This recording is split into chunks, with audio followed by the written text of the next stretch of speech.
In 1965, 4 young Englishmen formed a rock band, but a terrible workplace accident brought their dreams to a sudden halt. No one could have imagined that out of that tragedy would emerge an entirely new sound, along with a dark and powerful song that would turn them into the undisputed fathers of heavy metal. How did all of this happen? Let's begin.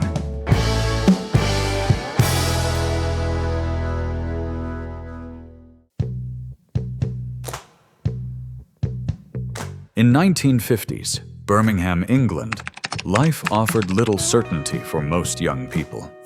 With the economy still scarred by the bombings of the Second World War, the only real paths available were jobs in large factories, construction, or other forms of manual labor. It was in this harsh world that John Ozzy Osbourne, Tony Iommi, Geezer Butler, and Bill Ward, still strangers to one another at the time, grew up surrounded by steel, coal, and industrial grit. All of them worked in factories that cut steel or sheet metal. But they also shared something else, a deep passion for music.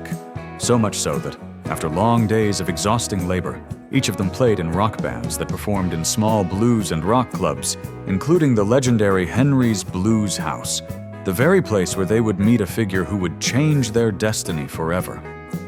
But to get there, we need to move a little further into the story. It was in this environment that Tony Iommi and Bill Ward met and formed a band called Mythology. At the same time, Geezer Butler met Ozzy Osbourne, and together they formed a band called Rare Breed. Since all of them were playing, after their work shifts, in the same clubs and bars, they eventually crossed paths and discovered an almost perfect match in both mindset and musical vision. That connection led them to join forces and form the band Polka Tulk, which began gaining attention through its performances at Henry's Blues House. It was during that period that they had a crucial revelation. They did not belong with the flowers, the psychedelia, or the bright colors of the hippie movement that was dominating London. They did not want to sing about love and peace. They wanted something rawer, something more real.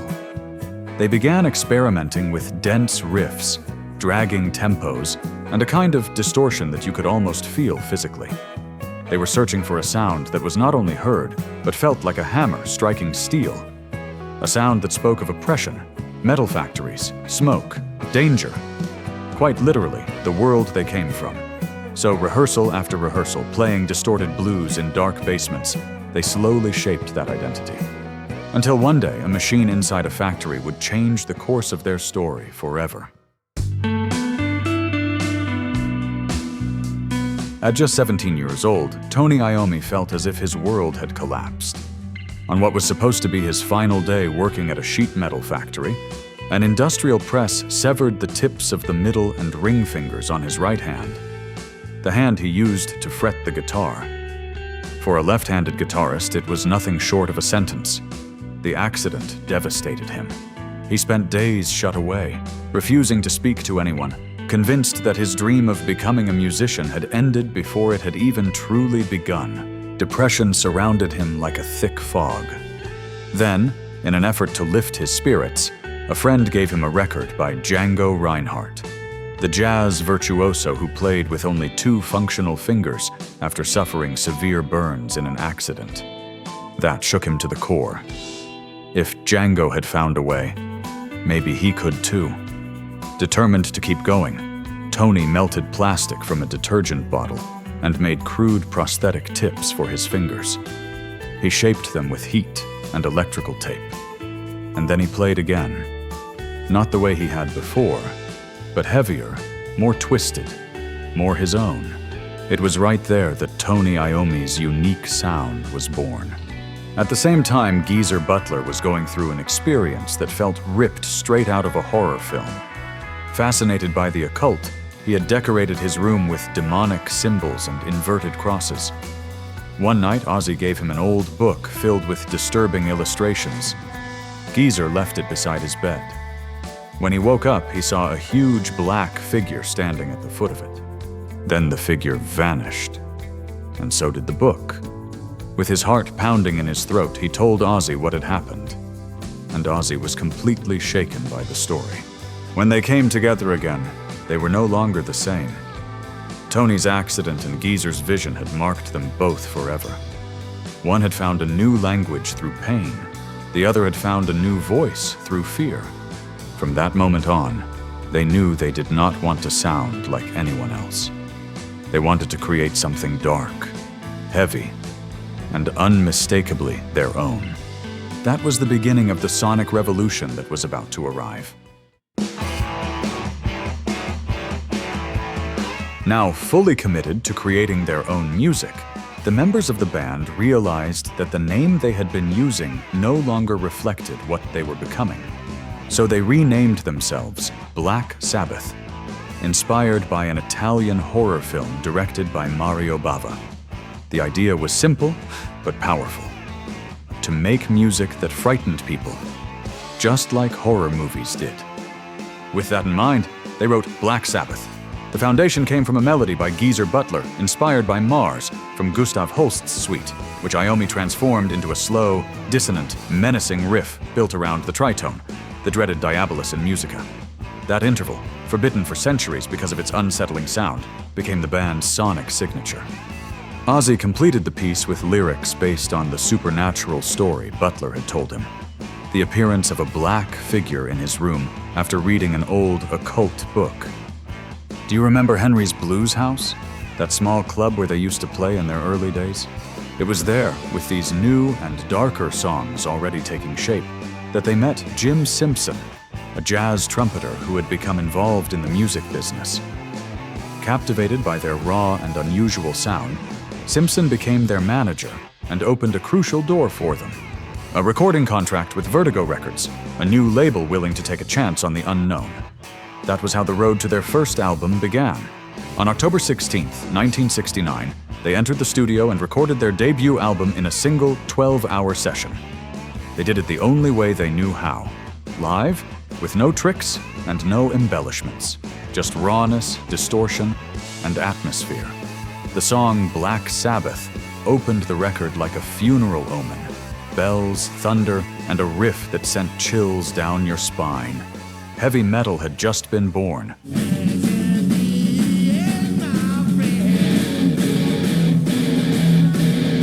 The album was released on February 13, 1970, on a fittingly unusual day, Friday the 13th. Critics tore it apart, calling it noisy, primitive, and grotesque. But the public felt differently. Young workers and students, exhausted by hippie idealism, all embraced it like a manifesto, connecting deeply with songs like NIB and The Wizard.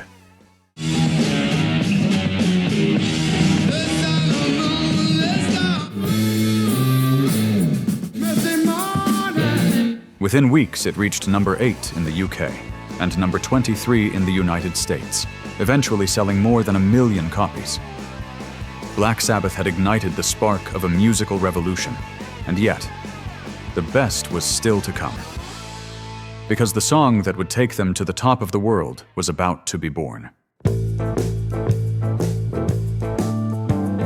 Just 7 months after their debut, on September 18, 1970, Black Sabbath released Paranoid and unleashed a global earthquake.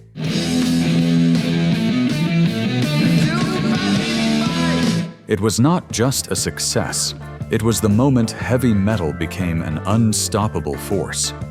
The album reached number 1 in the UK and number 12 in the United States, establishing itself as their biggest commercial triumph up to that point. On Paranoid, Sabbath delivered 3 immortal anthems: War Pigs, a crushing attack on war; Iron Man, with its titanic riff and apocalyptic narrative; and Paranoid, their most popular single, which ultimately became the definitive anthem of the genre.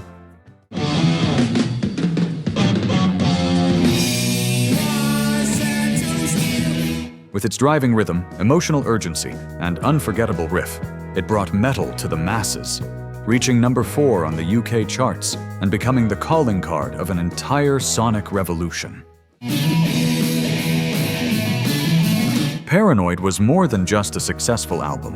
It was the founding manifesto of modern heavy metal. From its bewildering cover to its desperate lyrics, The record sealed Sabbath's identity and elevated them to legendary status. But what came next was no less significant. After the success of Paranoid, Black Sabbath continued pushing the limits. In 1971, Master of Reality tuned everything even lower and made the riffs even heavier, laying the foundations for doom and stoner metal with classics like Sweet Leaf, Children of the Grave, and Into the Void.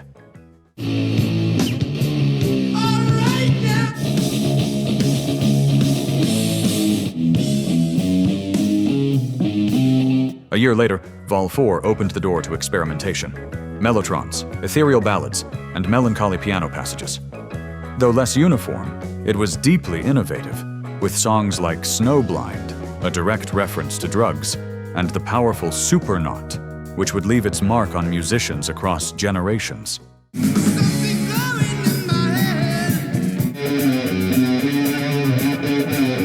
In 1973 came Sabbath Bloody Sabbath, their most ambitious work up to that point. Monumental riffs, symphonic arrangements, and complex structures turned the album into another milestone, with gems like A National Acrobat and Killing Yourself to Live.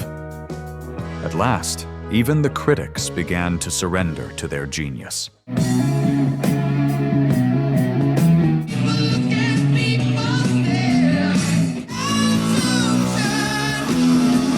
But while their music was reaching new heights, internal tensions, grueling tours, and substance abuse were beginning to take their toll. And very soon, that same creative intensity would start tearing the band apart from within. By 1975, the Sabbath machine was no longer roaring in perfect sync. The tours, the excess, and the legal battles were beginning to leave visible scars. In the middle of that chaos, they released Sabotage. It was furious, visceral, and more aggressive than anything they had done before. Songs like Symptom of the Universe and Hole in the Sky spoke of betrayal and paranoia. And Iommi's riffs sounded sharpened by rage.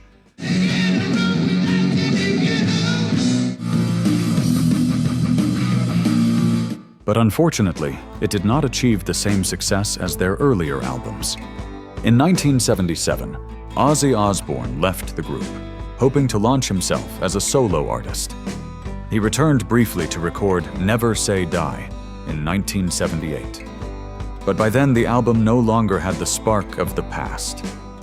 It was met with a cold reception from both critics and the public. Finally, in April 1979, Ozzy was officially fired. Iommi, Butler, and Ward decided to move on without him, claiming he was no longer reliable because of his alcohol and substance problems. Hurt by the decision, Ozzy accused them of hypocrisy, saying they were all falling apart inside, but he was the only one who ended up paying the price. That was how the founding era of heavy metal came to an end. Not with glory, but with a heavy slam of the door, a bitter aftertaste, and a band beginning to wobble somewhere between myth and exhaustion. But just when it seemed Ozzy's throne had been left empty, a new voice emerged.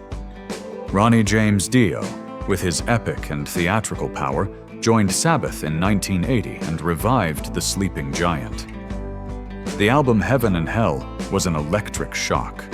Razor-sharp riffs, dark fantasy lyrics, and a band that sounded grand again. The 1981 album, Mob Rules, confirmed it was no accident.